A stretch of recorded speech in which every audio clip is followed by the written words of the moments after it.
¿Qué tal, amigos? Estamos dando continuidad a la serie Respuestas a Preguntas Bíblicas.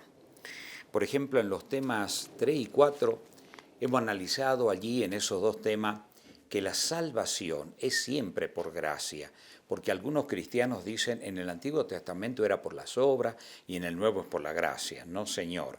Hemos visto en esos dos temas que la salvación siempre es por gracia, es por la misericordia de Dios. La gracia es un don inmerecido. Cuando Adán y Eva pecaron, Dios extendió su misericordia para redimirlo, sin que el hombre haga nada más que reconocer que es un pecador, ¿verdad? Vamos a recordar algunos textos bíblicos. Por ejemplo, Romanos 3, 23 al 24 dice: por cuanto todos pecaron y están destituidos de la gloria de Dios, siendo justificados o perdonados, que es lo mismo, la justificación o perdón es lo mismo, gratuitamente por su gracia, mediante la redención que es en Cristo Jesús. Noten que este texto está mostrando que estábamos destituidos de la gloria, en otras palabras, perdidos, eternamente perdidos. Pero por supuesto, como nuestros padres fueron engañados, entonces Dios extiende ahora su misericordia para rescatarnos de nuevo y para que volvamos a ser sus hijos por la redención que es en Cristo Jesús. El otro texto está también en Romanos 5:12, dice así: por tanto, como el pecado entró en el mundo por un hombre, Adán, y por el pecado a la muerte, así la muerte pasó a todos los hombres por cuanto todos pecaron. O sea, en otras palabras, todos estábamos destituidos a causa del pecado. Vamos analizando bien el término pecado, porque vamos a definir luego lo que constituye el pecado. ¿Cómo solucionó Dios este problema? Ya hemos visto por la gracia de Cristo, pero vamos a ver pasaje específico. Acá en el capítulo 5, por ejemplo, desde el verso 17 en adelante, leemos nosotros lo siguiente: pues si por la transgresión de uno solo reinó la muerte, mucho más reinará en vida por uno solo, Jesucristo, por los que reciben la abundancia de la gracia y del don de la justicia. Así que, como por la transgresión de uno vino la condenación a todos los hombres, de la misma manera por la justicia de uno vino a todos los hombres la justificación de vida. Porque así como por la desobediencia de un hombre los muchos fueron constituidos pecadores, así también por la obediencia de uno los muchos serán constituidos justos. Fíjense en qué interesante. Por la desobediencia de uno, por el pecado de Adán, todos los seres humanos que nacemos en este mundo, nacemos con propensiones, inclinaciones al pecado. Nacemos en el camino ancho, en otras palabras. Todos somos pecadores, pero por la justicia de uno, por la obediencia de Cristo, por la redención que Él trajo, por su vida perfecta, inmaculada, ¿verdad? Que logró la victoria sobre la potestad de la tiniebla. Ahora todos nosotros somos constituidos hijos de Dios.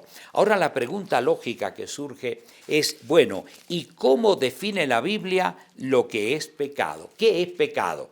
Leemos en Primera de Juan, capítulo 3 y el verso 4, dice la palabra de Dios allí: todo aquel que comete pecado infringe también la ley, pues el pecado es infracción de la ley. ¿Qué constituye el pecado? Infracción de la ley. De toda la Biblia, mis amigos, de toda la Biblia, fue inspirada por Dios para que le escribieran los profetas y los apóstoles.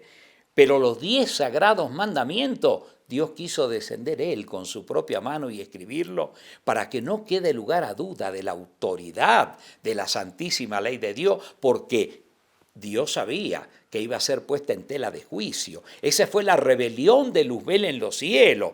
Cuando nosotros vemos allí el versículo 8 también de Primera de Juan 3, dice: el que practica el pecado es del diablo, porque el diablo peca desde el principio. Para esto apareció el Hijo de Dios, para deshacer las obras del diablo. Miren qué interesante.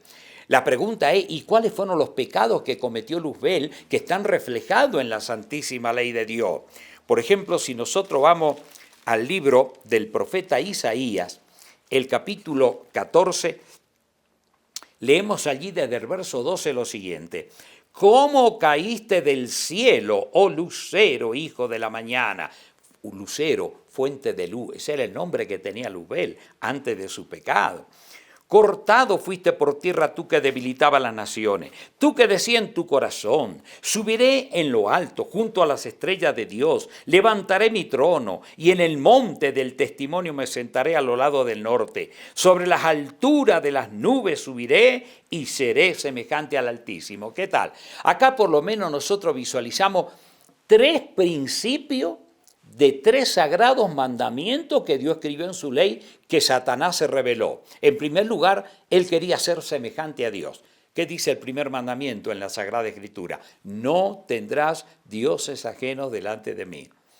En segundo lugar, él puso en tela de juicio la ley de Dios porque él quería tener un trono aparte. Obviamente habrá atacado los principios eternos de la ley de Dios y pensó darle a los ángeles mayor libertad que las que ellos tenían, según su juicio, según en él, esa criatura perfecta se imagina.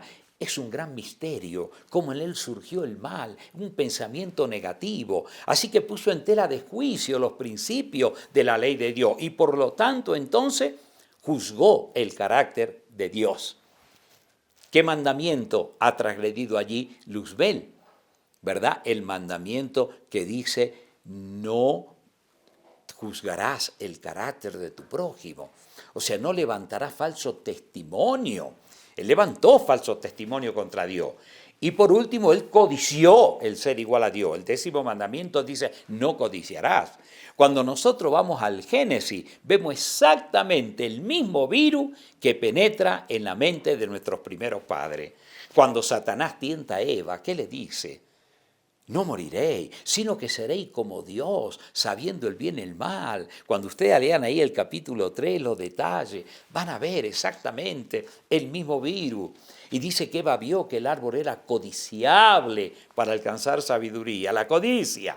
Y tomó y comió. En otras palabras, cometieron el robo porque Dios le había dicho no toquen de ese árbol ni lo coman a ese árbol. Así que por lo tanto fíjense en ustedes, mis amigos, cómo los principios de la ley de Dios fueron realmente quebrantados desde el mismo Edén por nuestros primeros padres. O sea, mis amados queridos, acá nosotros tenemos un principio muy importante para ir terminando esta respuesta a esta inquietud. ¿Verdad? Cómo los mandamientos de Dios están relacionados finalmente con el pecado.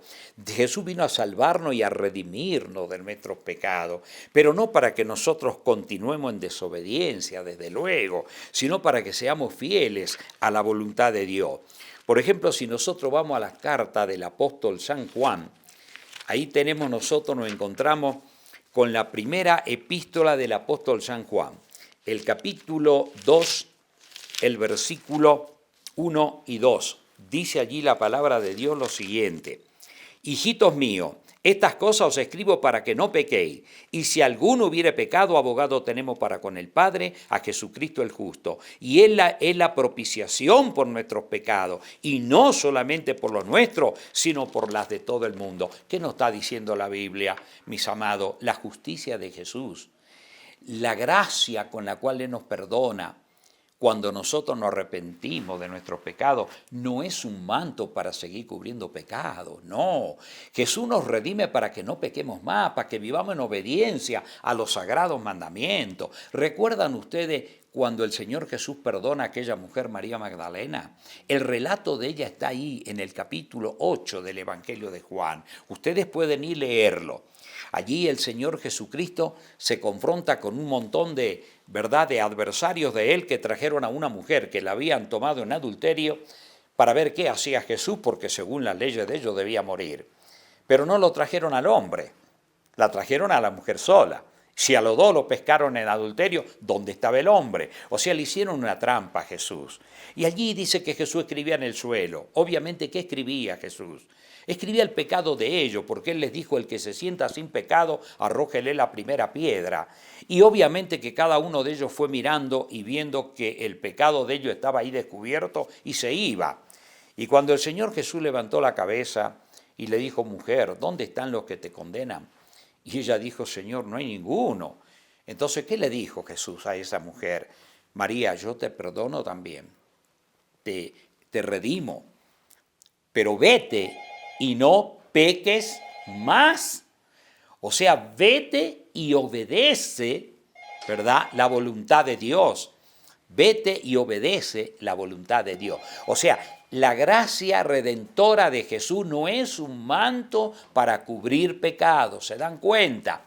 Por eso el mismo apóstol San Pablo, por ejemplo, cuando nosotros vamos a la carta de Romanos, el capítulo 8, por ejemplo, de la carta a los Romanos, el versículo 7 y el versículo 8, miren lo que el apóstol Pablo expresa. Por cuanto los designios de la carne son enemistad contra Dios, porque no se sujetan a la ley de Dios, ni tampoco pueden. Y los que viven según la carne no pueden agradar a Dios, mis amados queridos.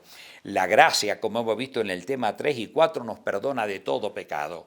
La redención es en la sangre expiatoria de Jesús. Pero una vez que nos perdona, es para que nosotros vivamos en obediencia. O sea, obedecer los mandamientos de Dios no es para justificarnos de nuestros pecados, no. La justicia viene por medio de la sangre y del sacrificio expiatorio de Jesús. ¿Pero para qué? ¿Para que sigamos en pecado? No, para que ahora vivamos en obediencia. ¿Comprende? Que Dios nos bendiga. En el próximo tema vamos a ampliar más este punto.